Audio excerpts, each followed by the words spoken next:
Hey, you good? Bro, I begin the worst writer's block. I cannot write these emails. For a prospect? Yeah, it was one of my target accounts, one of my top prospects. Did you check the checklist? The checklist? Yeah. Listen, if you write a prospecting email, you gotta check out the prospecting checklist before sending any email. Check it out. So, I'm not here to convince you that you should be personalizing your emails. I think that's pretty status quo now at this point. But what I want to do is help you guys understand how we can scale out personalization to effectively reach more prospects. And with seeing how effective personalization is, I really wanted to find a way to replicate this strategy while also reaching my activity goals for the day. That's where my prospecting checklist comes into play, which consists of 3 simple categories, which I'll dive into later on. Those consist of individual, company, and CRM. The first step in crafting an email is to grab your prospect's attention. The way that I'm doing that is by personalizing my outreach based on the individual. Now, I've listed a bunch of examples here, but the main place you'll want to look for things to personalize based on the individual is their LinkedIn profile. You can look for low-hanging fruit such as their persona, title, work anniversary, awards, or even a new role, right? This is like the bare minimum you should be doing for personalizing an email.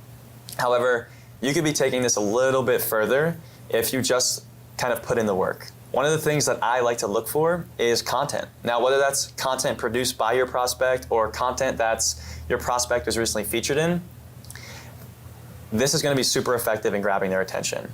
Things to look for are any blogs, LinkedIn articles, podcasts, interviews, or even their own personal website.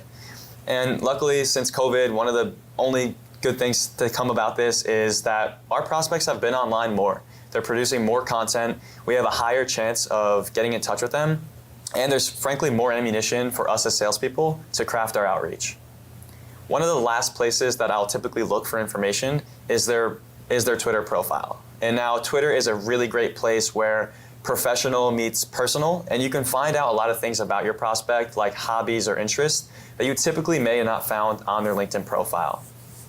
Now, doing any of these steps will help you create an instant relationship with your prospect and really start off on the right foot. And this will show that you're not a robot, you're not an automation tool, and you're a real person who has taken the time to have done your research on your prospect. So, now that we've grabbed your prospect's attention, personalizing it based on the individual, the next step is personalizing it based off the company. Now again, I've listed a handful of examples here, but the main thing you'll want to look for to get a good understanding of your prospect's business is their company website or their LinkedIn profile. We'll be able to uncover a lot of things about the company, like what industry they're in, what products do they sell, what do they sell, and who do they sell to, right? Now this is, again, the very bare minimum you should be doing when personalizing it based off the company.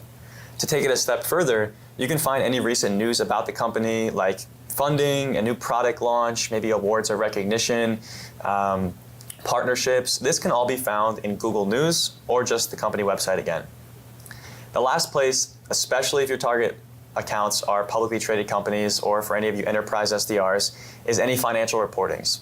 This is public information that we can access to get a deep dive view into their current pain points, KPIs, goals, and opportunities for the upcoming year. Now, doing any of these steps will help you break the ice and build an instant trust with your prospects, coming off as an industry expert and someone they can really rely on. So now that we've personalized based off the individual and the company, the last step to do is to check your CRM. So this is a really important yet simple step that you should be doing before sending any email. And it's simply just checking the CRM. This is where all of the great information is going to live, where you can see previous sales cycles, you can see have they reacted to any marketing campaigns, attended an event, have they been through evaluations before, are they former customers, and if so, why did they churn? Because frankly, when you speak with a prospect that's evaluated your software 1, 2, or 3 times in the past, you're going to be having different conversations with them versus somebody that's completely new to your product or service and is completely unaware of your business offering. Just like that, Jake's killing it. Follow for more tips.